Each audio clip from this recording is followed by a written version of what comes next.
Jimmy Butler, he's a very interesting player to me. He's like, oh shoot, I don't know where to go with the ball because I haven't been able to think. It was a great series. Game 4 was one of the best games I've ever watched in my entire life. Now LeBron's a 4-time champion, and Anthony Davis gets his first. It's unacceptable. So happy when the Astros lost because it would definitely be a 2020 thing. Yeah, I was impressed by their game. Braden Point, Andre Palat, Nikita Kucherov. That was the best line in the playoffs, no doubt. Stay undefeated when they face the mighty Cowboys with Garrett Gilbert. Hey everyone, I'm Jared Sandler, and you're listening to Outsiders Opinions. What's up, y'all? Welcome to our MLB Opinions of the Week. I am Kevin, and I am joined by the man that plays with Arson Judge in MLB The Show, Austin. Yeah, that's true. We were looking over our list for this, and Kevin catfished me. I can't believe it. I did. Yeah, I didn't want to say the man I catfished because that would be taken very wrongly. Yeah. But now that you've given the disclaimer, this is what that is. I didn't know, or I accidentally, yeah, it's my bad. Two picks came in clutch. I was like, yeah, I didn't get any. And I was like, oh, wait, this actually kind of worked out. But yeah, so you're reviewing our MLB mock draft. I just got lucky in the later picks. But yeah, so we had the Skeens part going really well. You and I predicted that. Yeah, the Skeens Cruise going 1 and then 2. We were right, both of us. Yeah, and then I just got lucky with Cole Emerson to the Mariners, and then Dylan Head to the Padres. Yeah, it's just those one pick differences. You had Emerson Yeah, going 22, I had him going 21. Braden Taylor went 19, I had Braden Taylor going 18. But yeah, I had Braden Taylor going 8, which was rough. You're lucky this isn't like our one video where if you're off by one or you're off by a lot, you get minus points. So it all works out to where you win. I can't remember who won the NFL draft. Did I win or did you win? I don't remember. I thought you won. Well, then that would put us at 2 and 2. Yeah, I'm pretty sure you won that one. Because you had some, I can't remember. I also thought you won the NBA one, or you won something NBA, and you're like, you won. Yeah, we'll have to see. It's part of our longer term project. Yeah, I can't wait. Yeah, I believe I'm starting to bridge the gap after the first year, as you remember.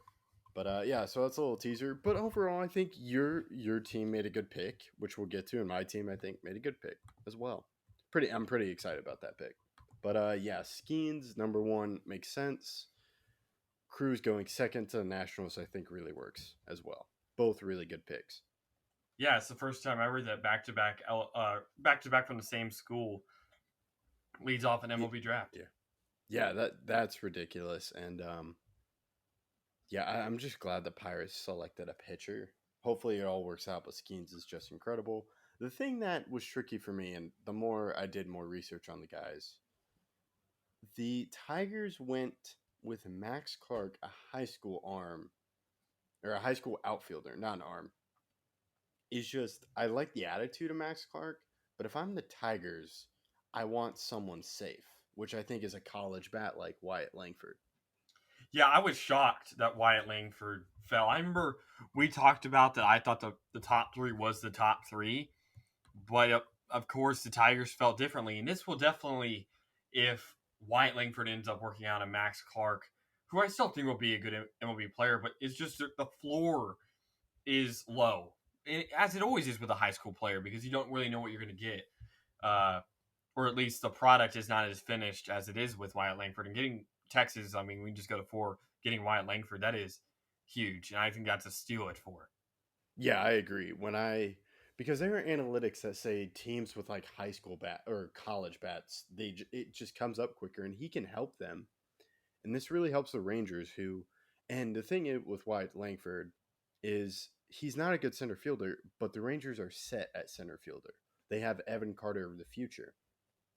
Left field is currently Ezekiel Duran, but with Wyatt Langford and just his bat, that's just a great pickup for me. And maybe they figure out someone in right field if after Adolis, but yeah, I really love it, and it's lucky for the Rangers because with them, I was expecting a high school bat to take more time, but Wyatt Langford falling to them was just great. Yeah, I can't believe it happened. And listening to the draft, as I was hearing Max Clark going 3, I knew that Rangers had a chance for a steal, and they took advantage. Yeah, and then the Twins go a high school bat here, but to me, the Twins are in a different spot than the Tigers. The Tigers just need capable players. To me, the Twins are taking a swing and also need some help. Their system's just a lot. It's better than the Tigers. So that's our main thing with the Tigers. Unless, do you not like this pick from the Twins? No, I like this pick. I had him going 4, Walker Jenkins. Yeah. And I thought that he was the 4th best player. I did not think Clark was even better than Jenkins. I just thought Jenkins has the height advantage. He's a bigger player, a better bat. But I understand the pick, but I think the Twins get a great player here. Yeah, and I just want to explain the difference between the Tigers and Twins selecting a high school bat is the Tigers are much worse, and they need a better system. Yeah, but if we're going to talk about yeah.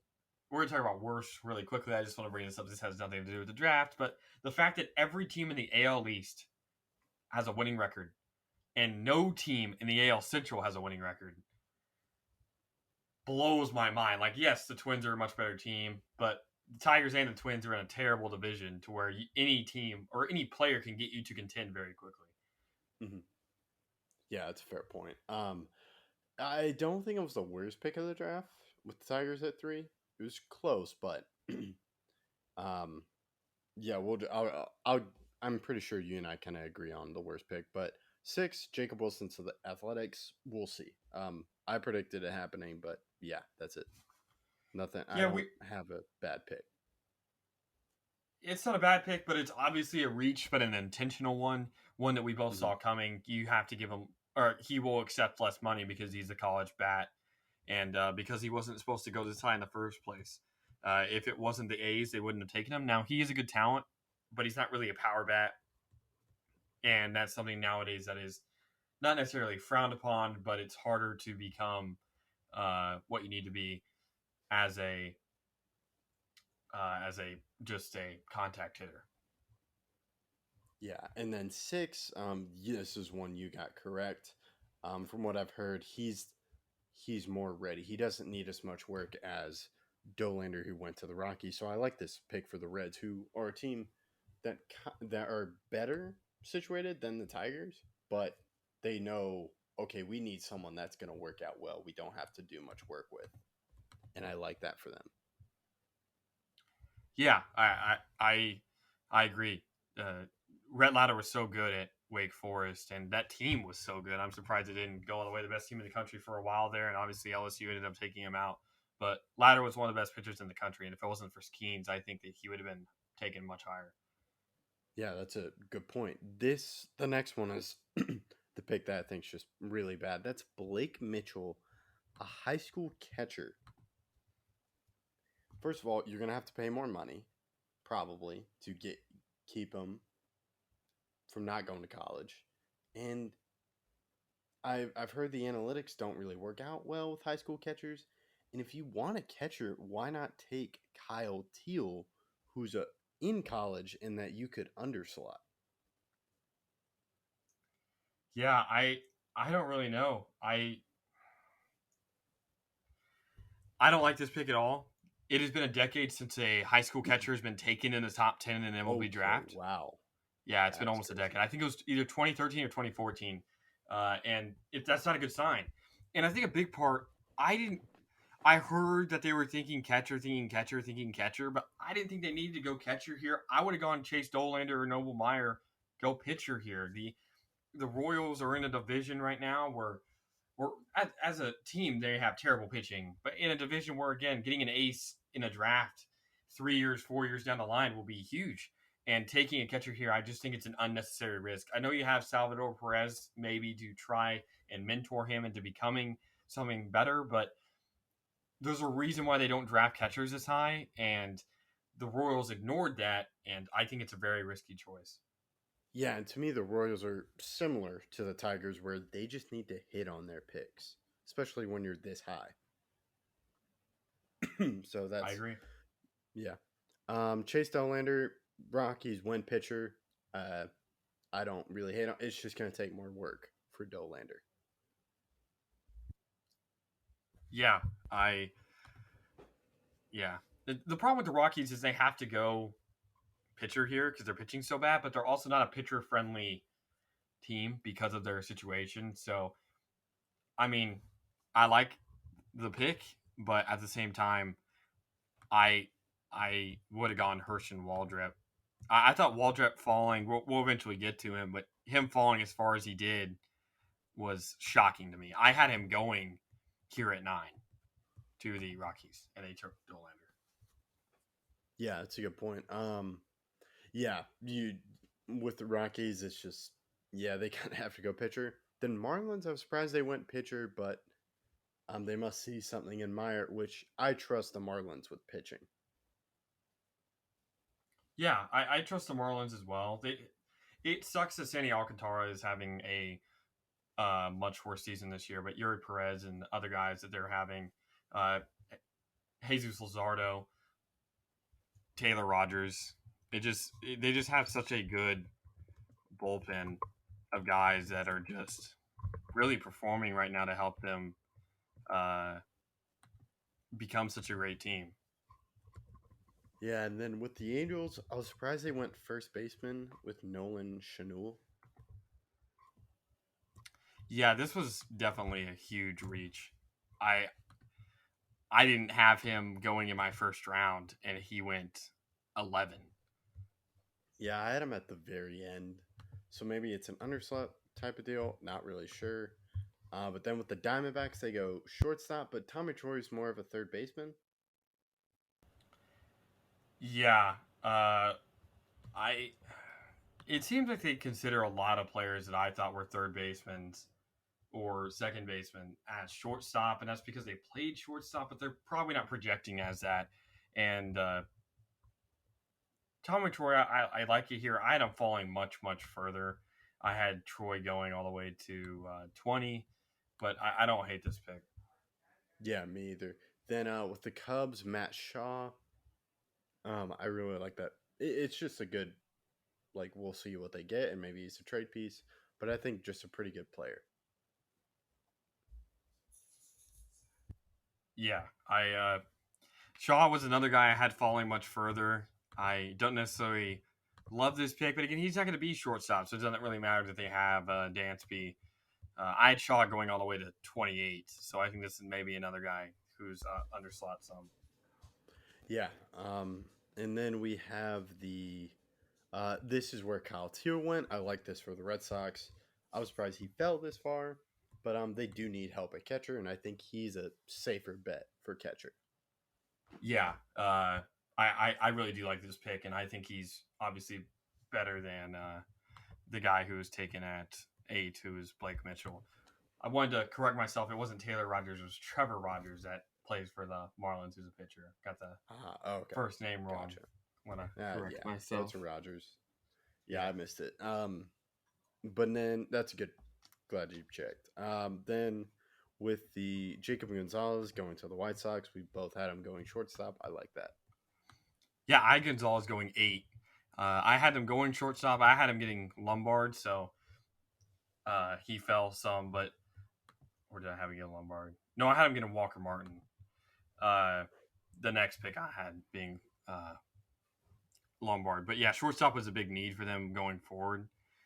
Tim Anderson, like we said, has not hit a home run this year, which is extremely concerning, and it's definitely hurting them as the division is wide open, but they have refused to take advantage of it.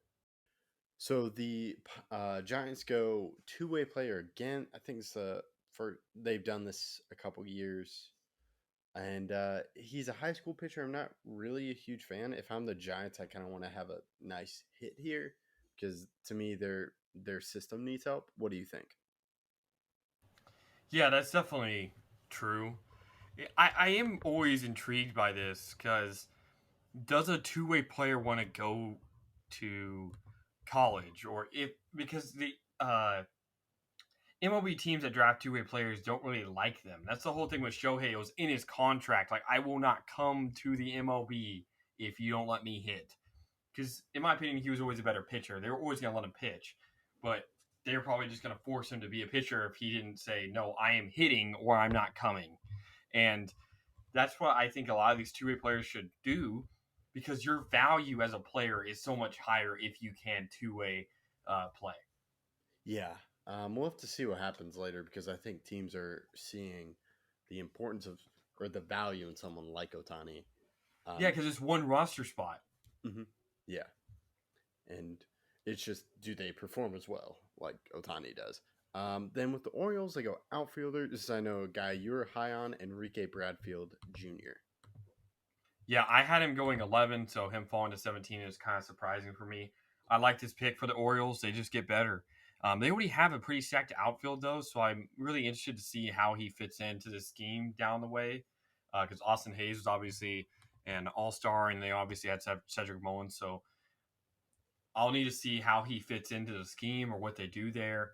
But I do like the pick. If they're drafting best available, I like this pick.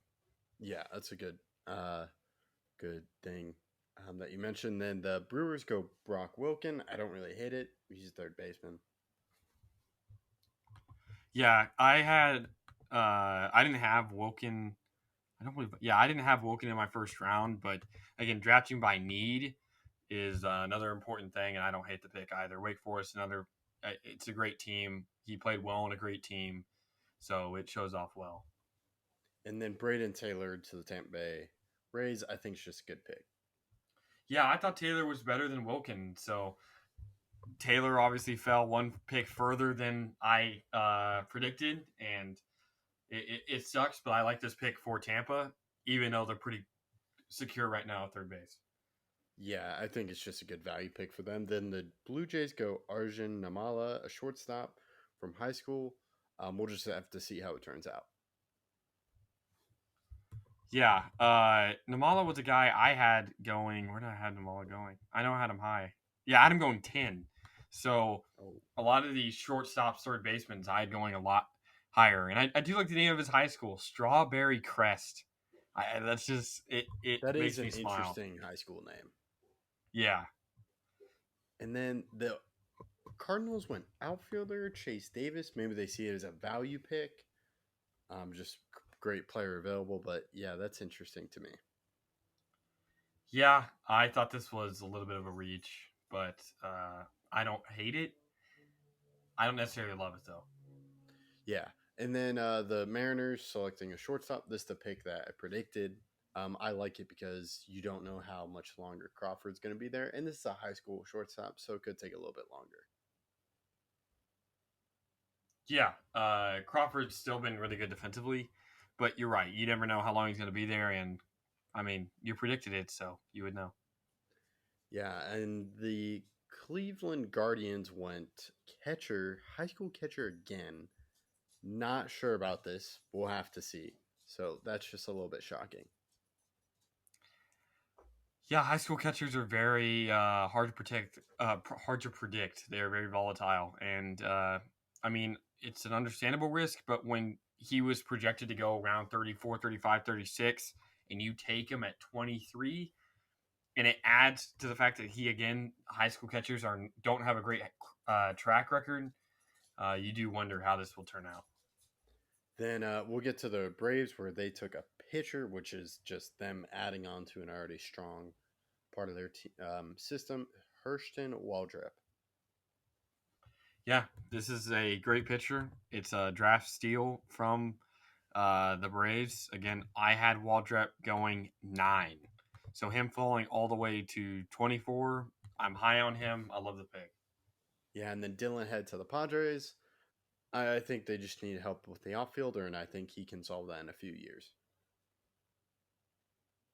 Yeah, this is. I don't necessarily think it's the best pick in the world, but Dylan Head is very good. So, uh, we'll have to see. It's always these high school guys that I'm a little bit worried about, but it should work out. Yeah, and they just take more time. And the Yankees went high school. They drafted a shortstop. I don't necessarily love the position choice because we've been drafting and using we need to bring also Peraza back up, and we have Volpe, but I do like Lombard as a prospect. I had Lombard going 16, so again, if they're going best on best available, I had him going 10 picks higher, so I like the pick best And on then, best available. and then we get another high school shortstop from the Phillies. I think they're just athletic, so if they have a good bat, you can find a place to put them in the field. Yeah, that's true. But yeah, and then the Astros went with a shortstop from Nebraska, Bryce Matthews. This is our final pick of the draft. I don't hate it. We'll just see what he does. Yeah, shortstop's a popular position, but I do think again getting a guy from college, this is easier to assimilate. Yeah, and that's all we got. Thank you for listening. Let us know what you think about it in the comments.